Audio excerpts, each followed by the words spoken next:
Hello everyone, इस video में मैं आपको लाइफ साइंस जो सेकंड शिफ्ट में होता उसके पार्ट ए के क्वेश्चंस बताने जा रही हूँ। सो फर्स्ट क्वेश्चन था हमारा, if n is an even number then the sum of first n natural number is divisible by. तो बताना है कि अगर n कोई एक इवन नंबर है तो फर्स्ट n नेचुरल नंबर का जो सम है वो किससे डिविजिबल होगा। सो अगर मैं n की वैल्यू को हम अगर 6 ले लें, क्योंकि n इवन है, तो हमारे पास फर्स्ट नेचुरल नंबर आएंगे 1 2 3 4 5 एंड 6, और इनका जो सम होगा वो आएगा 6 and 6 12, 12 and 9 that is 21, and 21 is divisible by 6 plus 1 but not divisible by 6। So इसका मतलब है कि जो सम होगा वो n+1 से डिविजिबल होगा बट n से डिविजिबल नहीं होगा। अब ये तो एक ऑप्शन था, तो अगर हम इसका दूसरा ले लेते हैं, अगर 6 की जगह 8 ले लेते हैं यहाँ पर, तो इसका सम जो आएगा हमारे पास वो आएगा 21 + 15 that is 36, and 36 is divisible bye 8 + 1 but not 8। ये 8 से डिविजिबल नहीं है बट 8 + 1 से डिविजिबल है। सो इसका मतलब था कि जो sum of first n natural number where n is an even number is divisible by n+1 but not n। So इसका ऑप्शन था ऑप्शन थर्ड, इसका आंसर था। क्वेश्चन नंबर 2 है, a clock takes 7 seconds to announce 7 o'clock by chiming 7 times। मतलब एक clock है, जब 7 बजते हैं तो वो 7 सेकंड लेती है चिमिंग करने में 7 बार। How many second will this clock take to announce 10 o'clock by chiming 10 times। तो बताना है 10 बजे वो कितना टाइम लेगी अगर वो चिमिंग करती है 10 टाइम। सो इसमें क्या है, इसमें बोला है जो 7 सेकंड में क्लॉक है 7 o'clock पे 7 टाइम चिमिंग कर रही है, यानी कि उसको 7 टाइम चिमिंग करने के लिए 7 सेकंड लग रहे हैं। और वो चिमिंग जब कर रही है तो उसमें जो इंटरवल्स आ रहे हैं वो 6 इंटरवल्स आ रहे हैं। यहाँ से फर्स्ट टाइम इसने चिमिंग की इधर, फिर second, third, fourth, fifth, 6 and 7th time की। तो जो टोटल नंबर ऑफ इंटरवल्स आ रहे हैं चिमिंग करते करते वो 6 ही इंटरवल्स आ रहे हैं। तो उसने 7 टाइम चिमिंग की 7 सेकंड में, तो इंटरवल जो है वो उसको 6 इंटरवल्स लग रहे हैं, यानी कि एक इंटरवल यहां से लेके यहां तक जो टाइम लग रहा है वॉच को वो 7/6 सेकंड लग रहा है, क्योंकि 7 टाइम चिमिंग करने पे 6 इंटरवल आ रहे हैं और 7 सेकंड लग रहे हैं, तो एक इंटरवल कवर करने के लिए उसको 7/6 सेकंड लगेंगे। अब हमें बताना था कि जब वो 10 टाइम चिमिंग करेगी तो उसे कितना टाइम लगेगा। जब वो 10 टाइम चिमिंग कर रही है तो टोटल 9 इंटरवल आ रहे हैं, फर्स्ट टाइम चिमिंग की, फिर second, third, fourth, fifth and 10th time की, तो टोटल नंबर ऑफ इंटरवल जो है इसमें वो 9 इंटरवल्स आ रहे हैं। एक इंटरवल को कवर करने पे लग रहा था 7/6 सेकेंड, तो हमें बताना 9 इंटरवल को कवर करने में लगेंगे 7/6 मल्टीप्लाई बाय 9 सेकेंड। जब इनको सॉल्व करेंगे हम तो 21/2 आएगा which is equal to 10.5 second. So इसका आंसर था 10.5, that is option number third इसका आंसर था। हो गया लो।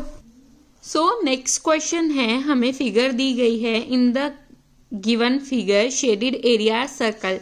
ये जो शेडेड एरिया है वो सर्कल है, तो हमें बताना है ratio of unshaded area in the square A to the unshaded area in the square B. हमें अनशेडेड एरिया बताना है ए का upon unshaded area of B का रेशो बताना है हमें। तो सबसे पहले अनशेडेड एरिया निकाल लेते हैं ए और बी का। सो हमारे पास यहाँ पर दिया गया है, यहाँ पर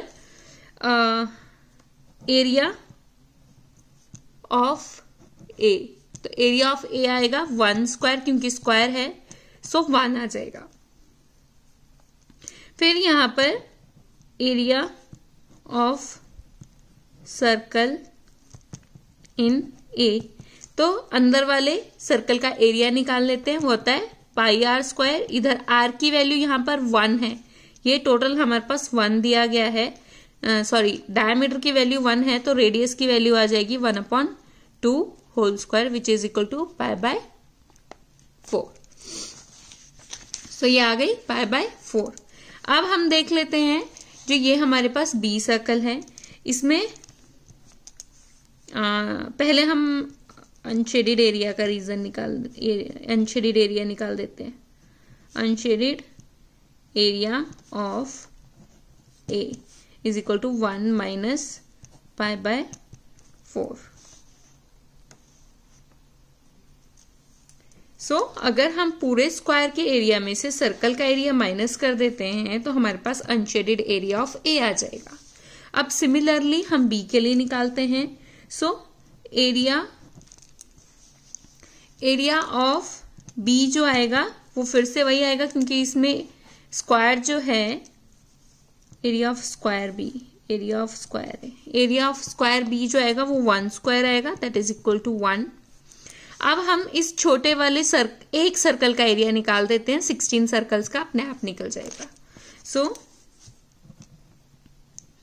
area of 1 circle in B is equal to, देखिए अब यहां पर ये जो है टोटल 1 दिया गया है। अगर यहां से लेके यहां तक का डिस्टेंस देखना हो तो 1/4 होगा, यहां से लेके यहां तक का डिस्टेंस 1/4।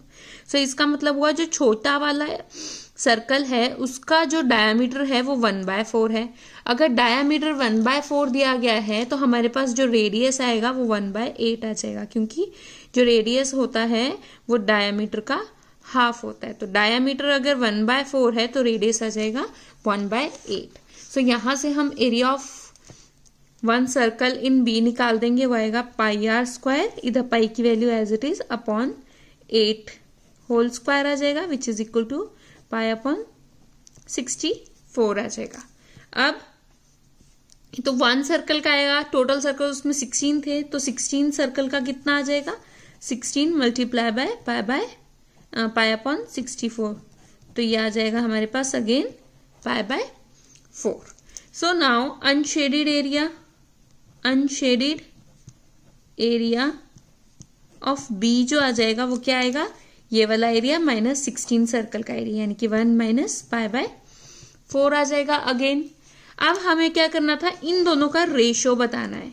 सो रेशो जो आएगा हमारे पास, इन दोनों का हमें रेशो बताना था। सो रेशो आ जाएगा हमारे पास, ratio of unshaded area of A upon unshaded area of B जो आएगा वो आएगा 1 - π/4 अपॉन 1 - π/4, इन दोनों से कैंसिल हो जाएगा, तो 1:1 इसका जो है आंसर आएगा। सो इसका जो आंसर था वो था ऑप्शन नंबर फर्स्ट, इसका आंसर था। सो इसका आंसर था option number first. So question number probability का क्वेश्चन है, नॉर्मल डिस्ट्रीब्यूशन का क्वेश्चन है। The probability distribution of weights of a certain population in normal as shown in the figure. What is the probability that the weight of a person picked at random is more than 60 kg? तो जब भी हम normal distribution की बात करते हैं तो उसमें बेल शेप कर्व आता है हमारे पास, और ये जो होता है हमारा, ये हमारा मीन होता है। मीन से नीचे भी 50% वैल्यूज होती है, मीन से अबव भी 50% वैल्यूज होती है। अब हमें बताना है what is the probability that the weight is greater than 60 kilogram. तो आधी वैल्यू यहाँ होती है, आधी वैल्यू इधर होती है, और हमें ग्रेटर देन 60 बताना है तो इधर को ही आएगा। सो इसका मतलब है इसकी प्रोबेबिलिटी, हाफ प्रोबेबिलिटी इधर, हाफ प्रोबेबिलिटी इधर आएगी। सो इसका मतलब है हमें ग्रेटर देन 60 बताना है। सो सारी की सारी वैल्यूज इधर से ऊपर ही आएंगी और ग्रेटर देन 60 आनी चाहिए, तो इधर तो आने नहीं वाली।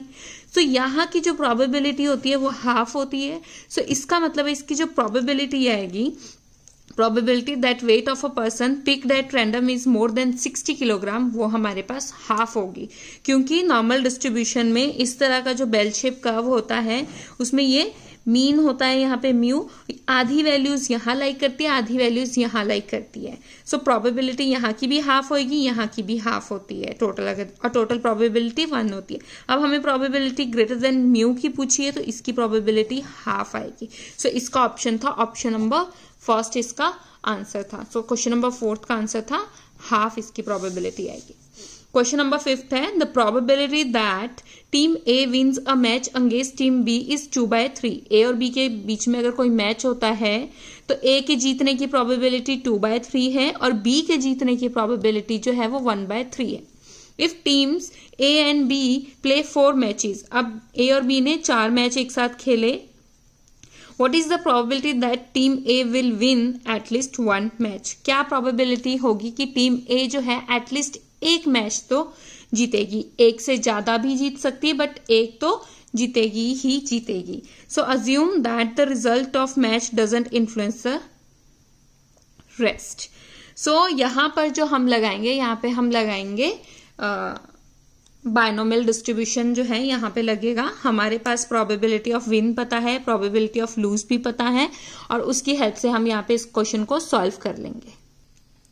सो इसमें ये फॉर्मूला लगेगा NCR P raise power R Q raise to the power N minus R, sorry इधर आएगा N minus R। So P is the probability of success, Q is the probability of failure. अब उसने बोला है कि A के जीतने की प्रोबेबिलिटी जो है वो 2/3 है, यानी कि जो P की वैल्यू आएगी वो 2/3 आएगी और जो Q की वैल्यू है वो आएगी 1/3। सो यहां से हम क्वेश्चन को सॉल्व कर लेंगे। तो हमें पूछा गया था what is the probability that team A will win at least 1 match, कि टीम A जो है at least 1 का मतलब है एक भी जीत सकती है और एक से ज्यादा भी जीत सकती है।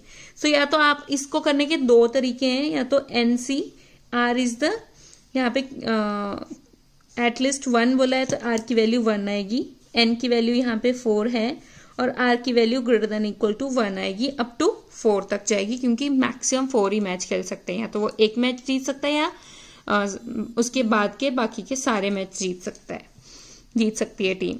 सो मैक्सिमम 4 है और बोला एक तो जीतेगा ही जीतेगा टीम ए, तो यानी कि फर्स्ट आएगा NC1, P की वैल्यू आ जाएगी यहाँ पर, R की वैल्यू आ जाएगी, Q raise power N minus R आ जाएगा, प्लस नेक्स्ट आएगा NC2 और सेम यहाँ पे आएगा P raise to the power 2, इधर R की जगह इधर 1 था, अब Q raise to the power N minus R आ जाएगा, plus NC3 P raise to the power 3 Q raise to power N minus R plus NC4 P raise power 4 आ जाएगा यहाँ पर, और जब आप यहाँ पर 4 डालेंगे तो ये Q की पावर 0 ही हो जाएगा। सो यहाँ से एक तो इतना बड़ा सॉल्व करके आप आंसर निकालो। एक और इसका ऑप्शन है, तो यहाँ से 1 माइनस अगर हम NC0 P raise to the power R की वैल्यू इधर 0 है, Q raise to the power N minus 0 कर दें तो ये भी हमारे पास एटलीस्ट 1 आ जाएगी। तो अगर टोटल प्रोबेबिलिटी में से माइनस कर दे कि एक भी नहीं जीता, जो A जो है वो एक भी नहीं विन किया, तो हमारे पास आ जाएगी एटलीस्ट 1 की प्रोबेबिलिटी। सो हम यहाँ से ये वाला फॉर्मूला लगा के हम इजीली इसको सॉल्व कर सकते हैं एज कम्पेयर टू इतना बड़ा सॉल्व करने के।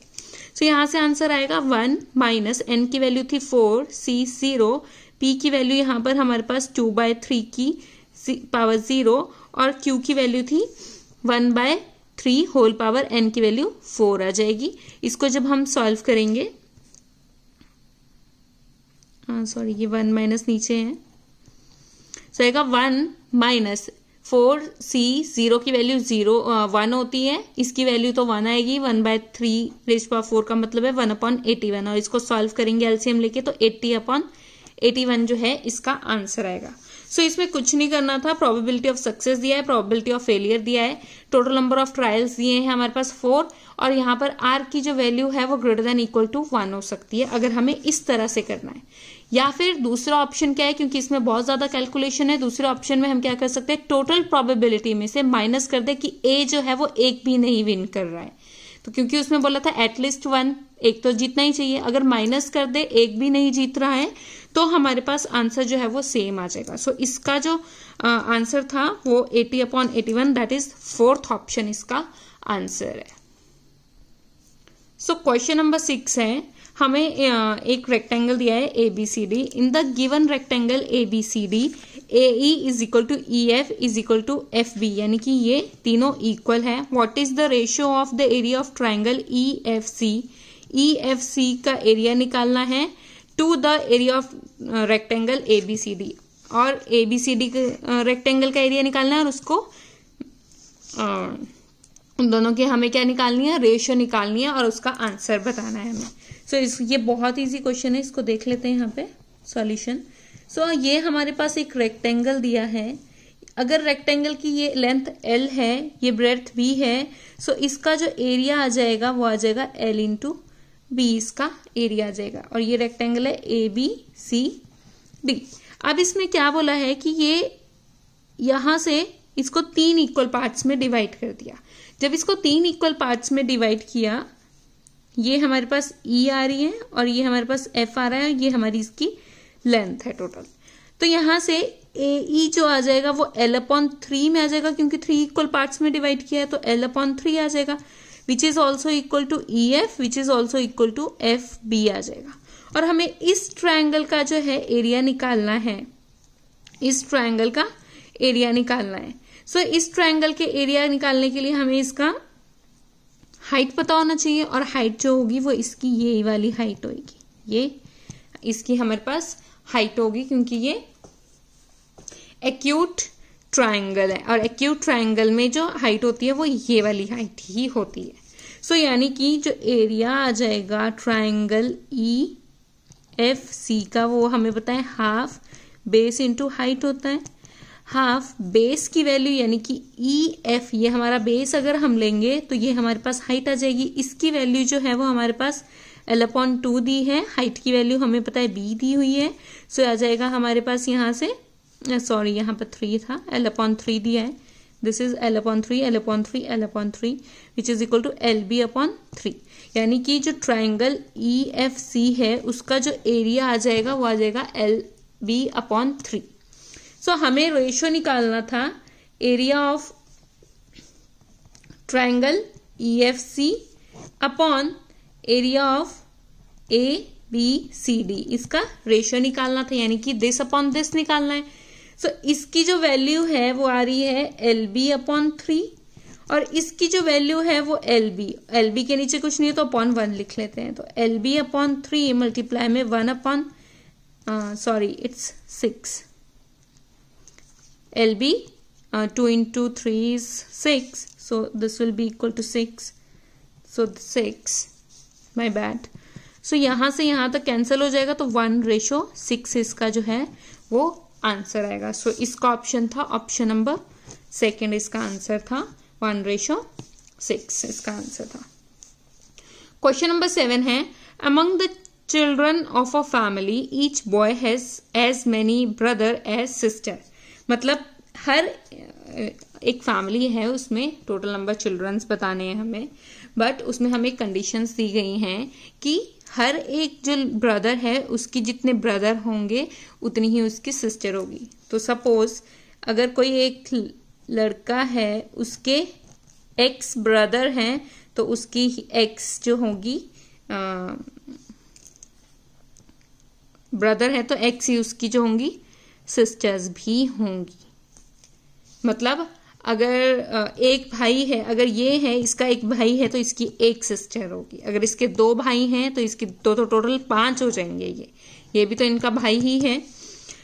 फिर पूछा, आगे बोला है sister, but each girl has twice as many brother as sister. But हर एक लड़की जो है उसकी twice as many brother as sister, जितनी सिस्टर होगी उसके 2 गुने जो है वो ब्रदर हो गए। फॉर एग्जाम्पल ये तो बॉय के लिए था, बट जो गर्ल के लिए इसमें क्या बोला गया है कि अगर उसकी एक एक्स, अगर उसकी वाई सिस्टर है तो उसकी 2 वाई जो है वो ब्रदर होंगे, डबल ब्रदर हो जाएंगे। सो इस क्वेश्चन को तो हमें बताना था कि उसमें कितने बॉयज हैं और कितनी गर्ल्स हैं उस फैमिली में। तो इस क्वेश्चन को जो है हम इसको ऑप्शन से करके देखते हैं। देखिए, अगर 3 बॉयज होते, सो बोला है कि जो फर्स्ट बॉय 3 बॉय 2 गर्ल्स होती, तो फर्स्ट जो बॉय है तो ये फर्स्ट कंडीशन तो सेटिस्फाई हो रही है कि इस लड़के के 2 ब्रदर हैं और 2 सिस्टर्स हैं। ये फर्स्ट कंडीशन तो सेटिस्फाई हो रही है। क्या सेकंड कंडीशन सेटिस्फाई हो रही है? यानी कि अगर इन 2 गर्ल में से एक गर्ल ले लूं मैं और इस गर्ल की एक सिस्टर है तो इसका मतलब इसके 2 ब्रदर होने चाहिए, क्योंकि ये कंडीशन भी तो सेटिस्फाई होनी चाहिए, ये वाली कंडीशन। अगर मैं इस गर्ल की एक बहन है तो इसके जो ब्रदर होंगे वो एक गर्ल, क्योंकि 2 ही गर्ल्स हैं, एक गर्ल की एक बहन हुई तो इसके यानी कि 2 ब्रदर हुए, बट यहाँ तो ऑप्शन 3 ब्रदर आने चाहिए थे, तो ये ऑप्शन गलत है, यानी कि फर्स्ट ऑप्शन तो होगा नहीं इसका आंसर। अब हम इसका जो है सेकंड ऑप्शन देख लेते हैं। सेकंड में बोला गया है कि 2 बॉयज 2 गर्ल्स। अगर एक भाई है, 2 भाई हैं, एक भाई का तो एक ही भाई हुआ, जबकि 2 होने चाहिए थे क्योंकि 2 तो इसकी सिस्टर्स हो रही हैं। सो ये वाला ऑप्शन भी गलत हो गया। अब ऑप्शन नंबर 3 देख लेते हैं। यहाँ पे 4 बॉयज एंड 3 गर्ल्स दी गई हैं। सो अगर इस 4 बॉयज में से एक बॉय को ले लूं मैं यहाँ पर, तो हाँ उसके 3 ब्रदर हैं और 3 ही उसकी सिस्टर्स भी हैं। अगर एक बॉय ले लूं 4 में से तो इस लड़के के 3 ब्रदर भी हैं और 3 सिस्टर भी है। तो फर्स्ट कंडीशन सेटिस्फाई होगी कि जो बॉय है उसकी जितनी सिस्टर है उतने ही ब्रदर होने चाहिए। सेकंड क्या बोला है कि जो अगर इसमें से एक गर्ल उठा लेती हूं और तो बोला गया है कि अब इसकी जो है 2 सिस्टर्स बच गई, इस लड़की की 2 सिस्टर्स हो गई तो टोटल 3 गर्ल्स हो गई और इसकी जो है 4 ब्रदर हो गए। तो वो ये कंडीशन भी सेटिस्फाई कर रहे हैं कि अगर सिस्टर वाई है तो ब्रदर जो है वो 2y होने चाहिए, और ये कंडीशन यहाँ पर सेटिस्फाई हो रही है। अगर सिस्टर 2 है तो ब्रदर जो है वो 4 है, तो ये कंडीशन सेटिस्फाई होगी। यानी कि इस ये क्वेश्चन, ये वाला ऑप्शन देखने की तो जरूरत ही नहीं, क्योंकि थर्ड ऑप्शन जो है वो एज इट इज सही आ गया। सो इसका आंसर था 4, उस फैमिली में 4 बॉयज एंड 3 गर्ल्स हैं।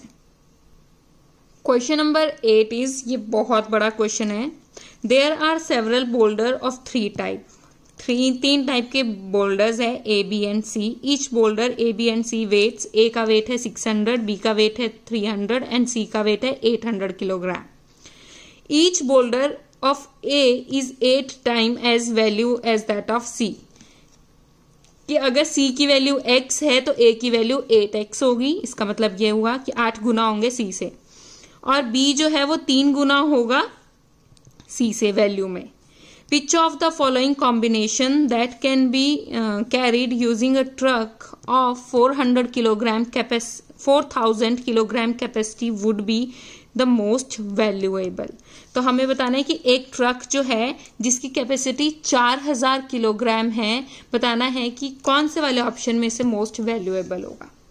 सो इसको हम ऑप्शन वाइज करेंगे।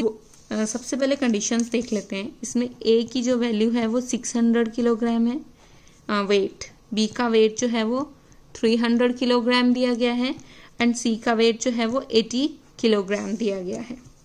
ये आ गया। फिर ये तो हमारा आ गया इसका वेट, और अब इनकी वैल्यू देख लेते हैं। अगर A की वैल्यू जो है वो 8 टाइम C है, B की वैल्यू जो है वो 3 टाइम C है और C की वैल्यू जो है वो C ही रखते हैं, क्योंकि हम C के ऊपर बेस्ड देख रहे हैं इसको। अब उसने बोला गया, अब इसमें क्वेश्चन में पूछा गया है कि 4000 ट्रक जो है वो 4000 किलोग्राम का ही वेट उठा सकता है, तो बताना इसमें से सबसे मैक्सिमम वैल्यू किसकी हो सकती है, और वेट जो होना चाहिए वो 4000 किलोग्राम का होना चाहिए। तो फर्स्ट देख लेते हैं, 6 बोल्डर हैं। अगर 6 बोल्डर हैं तो इसका जो वेट आएगा वो आएगा 3600। एक बोल्डर है B, एक बोल्डर है B एंड C का। सो B का भी एक बोल्डर है तो इसका यानी कि 300 किलोग्राम आना चाहिए था। एक C का बोल्डर है तो 80 किलोग्राम आया। सो जब इसको हम ऐड कर रहे हैं तो ये 4000 हो ही नहीं रहा, not equal to 4000। So first option cut गया क्योंकि 4000 वेट होना चाहिए। सेकेंड ऑप्शन देख लेते हैं। 6 बोल्डर है A के, तो प्राइस इतना रहेगा, नन ऑफ B का एक भी नहीं है। 6 बोल्डर है A के, तो वेट आ जाएगा इतना। B का एक भी नहीं है तो वेट आ जाएगा 0, और C का जो वेट 5 बोल्डर है C के, तो इसका वेट आ जाएगा 400 किलोग्राम। इसको कर रहे हैं तो ये 4000 किलोग्राम बन रहा है। अगर 6 है A के तो इसका, और एक का प्राइस जो है वो 8C है, तो 6 का प्राइस हो जाएगा 48C। अब बी तो एक भी नहीं है तो 0 सी आ जाएगा, और सी जो है, सी के 5 बोल्डर हैं तो इसका प्राइस आ जाएगा 5 सी। सी का 5 बोल्डर है, एक का प्राइस सी है तो 5 का प्राइस आ जाएगा 5 सी। ऐड किया यहाँ पर तो आ जाएगा 53 सी। सो ऑप्शन 2 को भी रखते हैं, बाकी ऑप्शन देख लेते हैं। जो थर्ड ऑप्शन था उसमें 5 बोल्डर थे ए के, एक का वेट है 600 किलोग्राम तो 5 का आ जाएगा 3000 किलोग्राम। 2 बोल्डर हैं बी के तो एक का वेट है 300 तो 2 का आ जाएगा 600 किलोग्राम, और 5 बोल्डर है सी के तो यहाँ पे आ जाएगा 400 किलोग्राम। तो टोटल आंसर आ जाएगा इसका 4000 किलोग्राम। भाई इसका वेट भी 4000 आ रहा है। अब प्राइस देख लेते हैं। ये जो थे वो 5 बोल्डर थे, एक का प्राइस 8 सी है तो 5 का प्राइस आ जाएगा 40 सी। बी के जो है वो 2 बोल्डर्स थे, एक का प्राइस 3 सी था तो 2 के आ जाएगा 6 सी, और इसके जो है 5 थे तो एक का प्राइस सी है तो 5 का आ जाएगा 5 सी, तो ये आ जाएगा 51 सी। सो इससे तो ये कम ही आ रहा है क्योंकि हमें मैक्सिमम वैल्यू चाहिए थी, तो ये तो गया ऑप्शन, यानी कि इसके कंपैरिजन में देखा जाए तो ये ऑप्शन भी गया, तो थर्ड भी चला गया क्योंकि इसकी वैल्यू ज्यादा है और इसकी वैल्यू ज्यादा है और इसकी वैल्यू कम है। अगर हम थर्ड ऑप्शन फोर्थ ऑप्शन की बात करें, मेरे पास यहाँ पेज की कमी हो गई है, 1 मिनट। अगर हम फोर्थ ऑप्शन की बात करें, 5 बोल्डर ऑफ ए जो है तो और एक जो था वो 600 किलोग्राम का था तो 5 जो होंगे तो ए का टोटल वेट आ जाएगा 3000 किलोग्राम। नन ऑफ बी दिया है तो यानी कि बी तो 0 ही आ जाएगा, और सी के 12 दिए गए हैं और एक का वेट था 80 किलोग्राम तो 12 का वेट आ जाएगा 960 तो टोटल करेंगे तो 3960 kilogram which is not equal to 4000। So इसका मतलब which is not equal to 4000 kilogram होना चाहिए था। सो इसका मतलब है ऑप्शन 4 भी जो है हमारा कैंसिल हो गया, तो बचा कौन सा, ऑप्शन 3 इसका आंसर था। Question number 9 is the equation, एक इक्वेशन दी गई है तो हमें बताना है ये इक्वेशन क्या रिप्रेजेंट करती है, parabola, circle, pair of straight line या फिर एक हाइपरबोला को। सो हमारे पास जो जर्नल इक्वेशन ऑफ सर्कल होती है वो होती है x² + y² + 2gx + 2fy + c is equal to 0। ये जर्नल इक्वेशन ऑफ सर्कल होती हैं। अगर इस इक्वेशन को इस इक्वेशन के साथ कंपेयर किया जाए तो यहाँ पर जो g की वैल्यू है वो 1 आ रही है, f की वैल्यू जो है वो 0 आ रही है और c की वैल्यू भी 0 आ रही है, और ये हमारे पास यहाँ पे कांस्टेंट ही होते हैं, where g, f and c are constant. तो ये कांस्टेंट ही है, यहाँ पर ये कांस्टेंट है तो इनकी वैल्यू ये है। सो यानी कि जो ये वाली इक्वेशन है ये एक सर्कल की इक्वेशन है। सो इसका आंसर था ऑप्शन 2, इसका आंसर था that is x² + y² + 2x is the equation of a circle. Question number 10 दिया गया है which of the following function is represented by the given graph. Given graph में कौन सा फंक्शन रिप्रेजेंट कर रहा है, साइन एक्स तो है नहीं, क्योंकि साइन एक्स का हमने फिजिक्स में देखा है कि साइन एक्स में जब एक्स की वैल्यू को 0 डालते हैं तो इसका आंसर 0 आता है।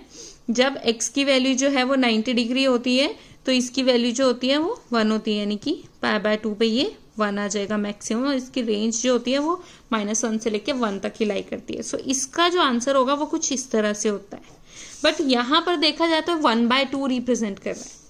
और अगर हम इस वाले क्वेश्चन को देखें तो ये वाला जो है इसके साथ एकदम मैच करेगा। कैसे, एक्स की वैल्यू जब 0 डालेंगे तो कॉस की वैल्यू तो 1 होती है, cos 0 इज 1, बट साइन की वैल्यू जो होती है वो हमारे पास 0 होती है। सो यानी कि 0 पे तो 0 0 आ जाएगा, ये 0 0 है, ये पॉइंट 0 0 है। फिर हम इसकी वैल्यू जो है वो π/2 डाल के देखते हैं, यानी कि 90 डिग्री। जब हम साइन की वैल्यू एक्स की वैल्यू π/2 डालेंगे तो साइन π/2 तो 1 होता है, बट cos π/2 जो होता है वो 0 होता है, यानी cos 90 की वैल्यू हमारे पास 0 होती है। सो इसका मतलब है ये वैल्यू भी 0 हो गई, यहाँ पर भी वैल्यू 0 हो गई। और अगर हम पाई डाल के देखेंगे x की जगह पाई तो साइन पाई 0 होता है, cos पाई आई थिंक 1 होता है। सो यहाँ पर जो वैल्यू है वो फिर से 0 आ रही है। और अब हम 4 डाल के देख लेते हैं। तो जब हम π/4 डालेंगे तो हमें पता है कि sin π/4 जो है वो 1/√2 होता है इज इक्वल टू cos π/4 की वैल्यू भी 1/√2 होती है, और जब इन दोनों को मल्टीप्लाई करेंगे तो 1/2 आएगा। यानी कि जो π/4 है उसके ऊपर वैल्यू जो है वो 1/2 आ रही है, और यहाँ पर π/4 के ऊपर जो वैल्यू आ रही है, इस ग्राफ में भी π/4 के ऊपर जो वैल्यू आ रही है वो 1/2 आ रही है। सो इसका मतलब हुआ जो ये ग्राफ है वो sin x cos x का ग्राफ है। सो इस तरह से ये हमारे पास ग्राफ होगा और ये 3π/4 आएगा। सो जो ये ग्राफ है ये हमारे पास sin x into cos x का जो है ग्राफ दिया गया है। सो इसका ऑप्शन था ऑप्शन 3 इसका आंसर था। Question number 11 is in which of the following option is the amount of gold identical in the 2 coins. 2 type के कॉइन्स दिए गए हैं, एक 22 ग्राम का कॉइन है, एक 24 ग्राम का कॉइन है। एक 22 कैरेट में है, एक 24 कैरेट में है। अब हमें बताना है कि कौन से वाले ऑप्शन में जो है गोल्ड का अमाउंट कॉइन के अंदर जो है वो इक्वल है। तो इसमें देख लेते हैं इसको कैसे करना है। तो फर्स्ट ऑप्शन था 24 gram coin of 22 carat and 22 gram coin of 24 carat. अब देखना है कि इस कॉइन में और इस कॉइन में क्या इक्वल अमाउंट ऑफ गोल्ड है या नहीं। तो जो 24 कैरेट गोल्ड होता है वो सबसे ज्यादा प्योर गोल्ड होता है। तो इसको करने के लिए यहाँ पर 24 कैरेट जो है वो 100% प्योरिटी होती है उसमें। जो 22 कैरेट गोल्ड होता है उसमें 91.66% जो होता है वो गोल्ड होता है, और 8.33% जो होती है उसमें इम्प्योरिटीज होती हैं। तो अगर हम 10 ग्राम गोल्ड लेते हैं 22 कैरेट का, 10 ग्राम का कॉइन है कोई और वो 22 कैरेट गोल्ड में है, सो इसका मतलब हुआ उसमें 9.1667 ग्राम ही गोल्ड है। बाकी जो 0.8333 ग्राम है वो हमारे पास इम्प्योरिटी ऐड की गई है। तो यानी कि 10 ग्राम में से इतना ग्राम गोल्ड है और इतनी ग्राम जो है इम्प्योरिटीज है।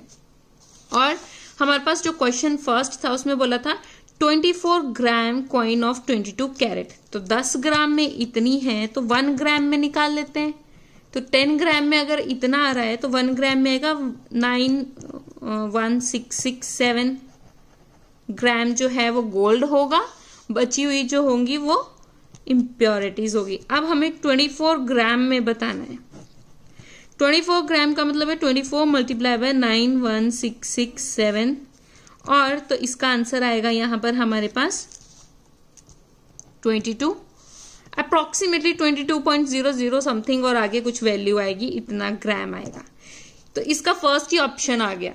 तो यहां से यानी कि 24 ग्राम कॉइन ऑफ 22 कैरेट में 22 ग्राम जो है वो हमारे पास गोल्ड दिया गया है, ऑन एंड अगली लिखा है 22 ग्राम कॉइन ऑफ 24 कैरेट। अब 22 ग्राम कॉइन है उसमें 24 कैरेट है तो ऑब्वियसली वो 22 ग्राम ही इसमें गोल्ड भी होगा।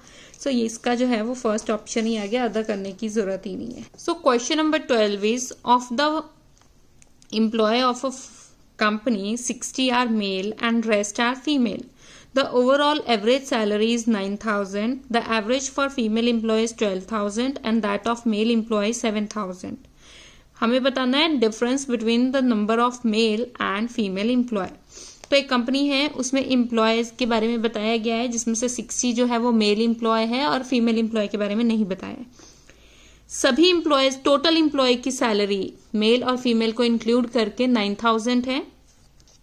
ओनली फीमेल की एवरेज सैलरी 12,000 है एंड ओनली मेल की जो एवरेज सैलरी है वो 7,000 है। सो यहाँ पर मैंने क्या किया है, टोटल ले लिया। टोटल जो एम्प्लॉय होंगे वो फीमेल प्लस मेल होंगे। तो फीमेल को मैंने x ले लिया है, मेल हमें पता है 60 दिए गए हैं। अब हमें ओवरऑल एवरेज सैलरी पता है 9,000 है। ओवरऑल एवरेज सैलरी का मतलब हुआ कि सबकी सैलरी को ऐड करो upon total number of employees करो, वो इक्वल आएगा 9,000 के। तो sum of all salary upon total employee that is x plus 60 is equal to 9,000। तो सम ऑफ ऑल सैलरी का मतलब है सम ऑफ फीमेल की salary plus sum of male की salary which is equal to, इसको यहां ले जाएंगे तो ये आ जाएगा। अब sum of salary of female, अब फीमेल का जो एवरेज था वो 12,000 था विच इज इक्वल टू, अब एवरेज की वैल्यू क्या होती है, sum of all upon total number of values. तो यहां से सम ऑफ फीमेल आ जाएगा इतना वैसे ही सम ऑफ मेल आ जाएगा 4,20,000। अब हमारे पास सम ऑफ फीमेल दिया है, सम ऑफ मेल दिया है और ये वाली इक्वेशन दिया है। अगर इसकी और इसकी वैल्यू इस इक्वेशन में डाल दे तो यहाँ से हमारे पास x की वैल्यू आ जाएगी और फिर हमें जस्ट माइनस करना है, तो यहाँ इन दोनों की वैल्यू को इस इक्वेशन में पुट कर देते हैं। सो आंसर आएगा यहाँ से 12,000x plus 4,20,000 is equal to 9,000x plus 5,40,000। So यहाँ से x की वैल्यू, x वाली वैल्यूज यहाँ ले आती हूँ, इसको उधर ले जाती हूँ, तो यहाँ से वैल्यू आ जाएगा 3,000x इज इक्वल टू 12,000। यहाँ से x की वैल्यू आ जाएगी 40, यानी कि जो फीमेल थी वो 40 हैं और जो मेल है वो 60 हैं। अब हमें यहाँ पर डिफरेंस पूछा गया था, सो यहाँ से डिफरेंस जो आएगा वो 60 minus 40 which is equal to 20। So इसका ऑप्शन था third option, that is male और फीमेल के बीच का जो डिफरेंस है वो 20 है। क्वेश्चन नंबर 13 है, ग्राफ दिया गया था, यहाँ पे लैटिट्यूड के बारे में बताया है, मंथ के बारे में बताया है और ये हमारा इक्वेटर है। इक्वेटर पे डे और नाइट जो होती है वो इक्वल होती है। उससे ऊपर जैसे जैसे ऊपर जाएंगे तो डे जो है डे आवर्स जो है वो इंक्रीज करेंगे, नीचे जाएंगे तो डे आवर्स जो हैं वो डिक्रीज करेंगे, मतलब लाइट वाला टाइम जो है वो डिक्रीज करेगा। जैसे सर्दियों में होता है, सर्दियों में जो रातें होती हैं वो बड़ी होती है, गर्मियों में जो और सर्दियों की जो रातें होती है वो बड़ी होती है, दिन जो होते हैं वो छोटे होते हैं।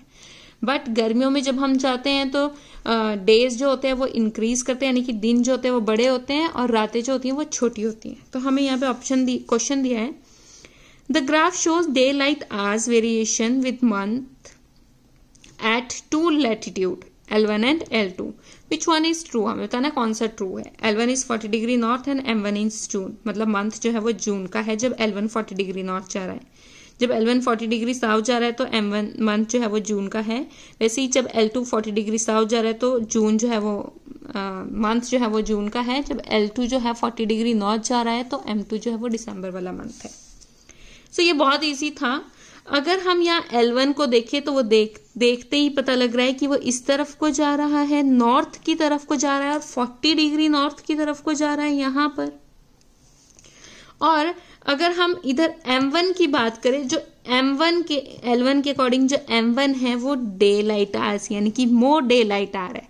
और हमें पता है कि जून में जो डे लाइट आवर्स होते हैं वो ज्यादा होते हैं एज कंपेयर टू दिसंबर।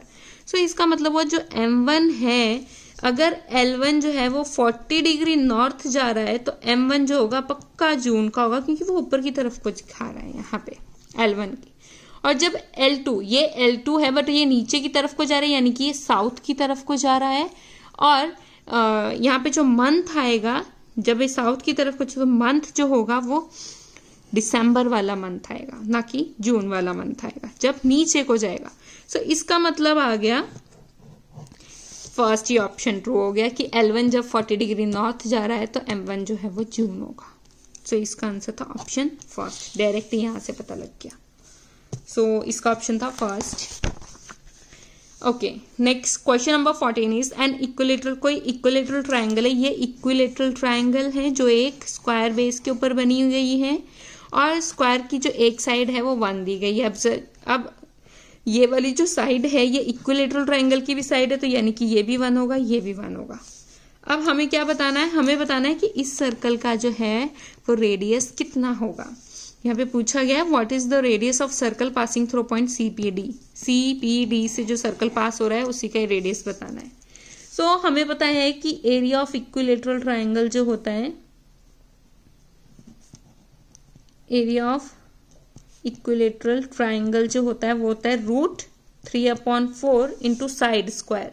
अब साइड इधर 1 स्क्वायर है तो आ जाएगा √3/4 जो है इसका एरिया आ जाएगा इक्विलेटरल ट्रायंगल। बट इससे हमारे को क्या पता लगेगा, रेडियस तो पता ही नहीं लग रही है, पता लग रही है कैसे।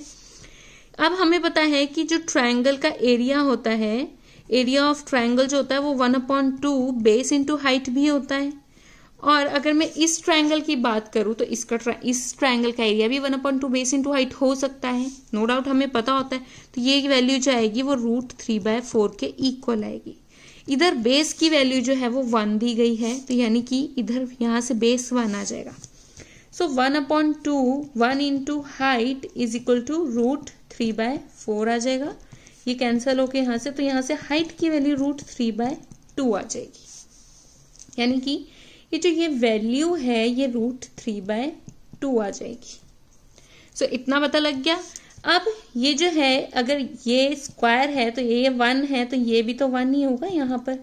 सो यानी कि इसका जो डायामीटर है सर्कल का वो √3/2 + 1 प्लस एक और वैल्यू आएगी जो हमारे पास ये बच रहा है ना इधर, ये वाली वैल्यू। अब इस वैल्यू की वैल्यू, इस वाली ये चीज अभी मेरे को नहीं पता, बट हम इसको ऑप्शन से इसको कट कर सकते हैं। देखो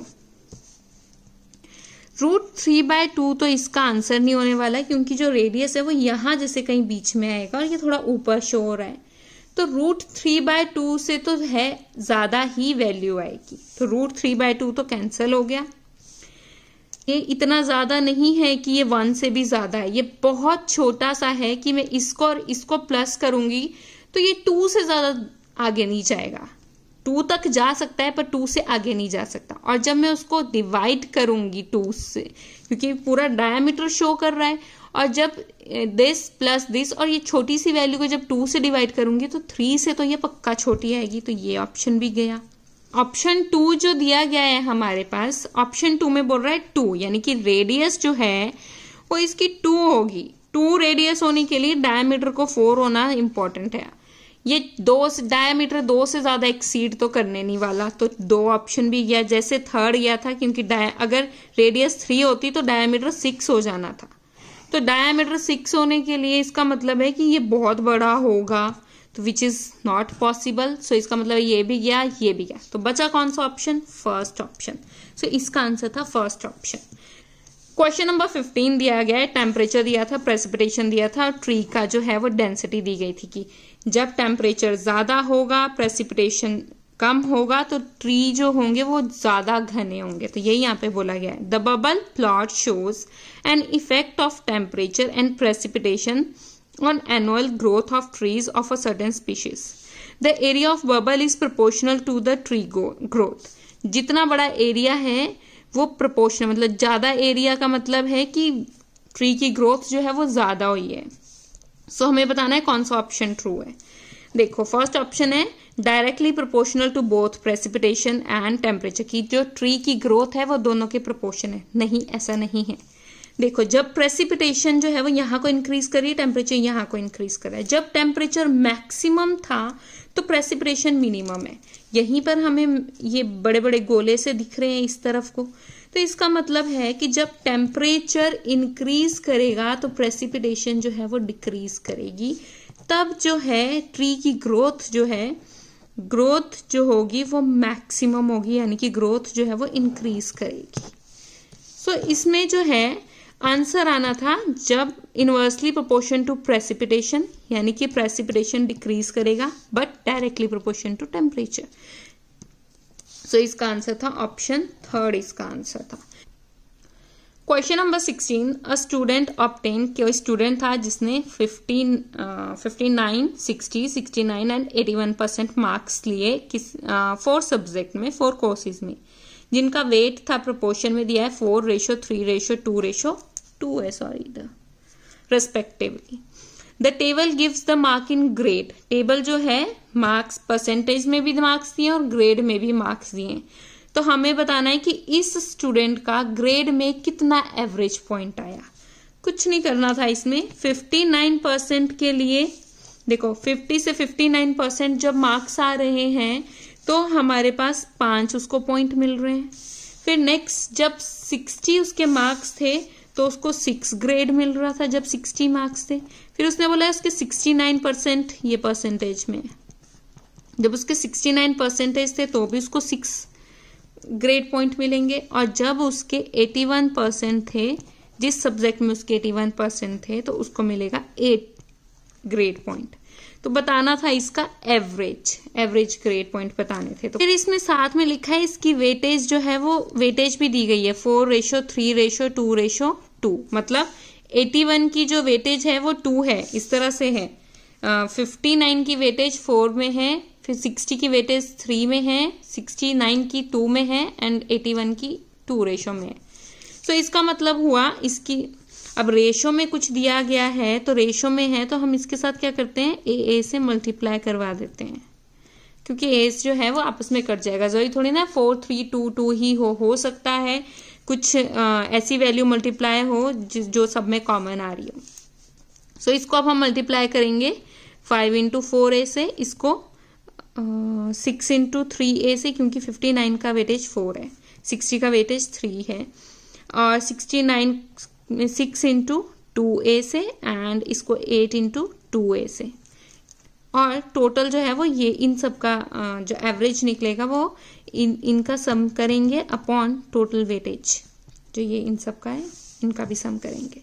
सो इनको जब ऐड किया तो वो आएगा 20a plus 18a plus 12a plus 16a upon total weightage 4a plus 3a plus 2a plus 2a। जब करेंगे तो सम सॉल्व करेंगे इसको तो ये आ जाएगा यहाँ पे 66a अपॉन 11a, a से कैंसिल हो जाएगा, 66 अपॉन 11 इज इक्वल टू 6। सो इसका जो एवरेज आएगा पॉइंट, ग्रेड पॉइंट का जो एवरेज आएगा वो 6 आएगा। Thank you so much. अगर आपको ये वीडियो अच्छी लगी हो तो प्लीज़ मुझे कमेंट सेक्शन पे ज़रूर लिख के बताना, और प्लीज़ मेरे चैनल को सब्सक्राइब करना मत भूलिएगा और इस वीडियो को लाइक करना भी मत भूलिएगा। Thank you.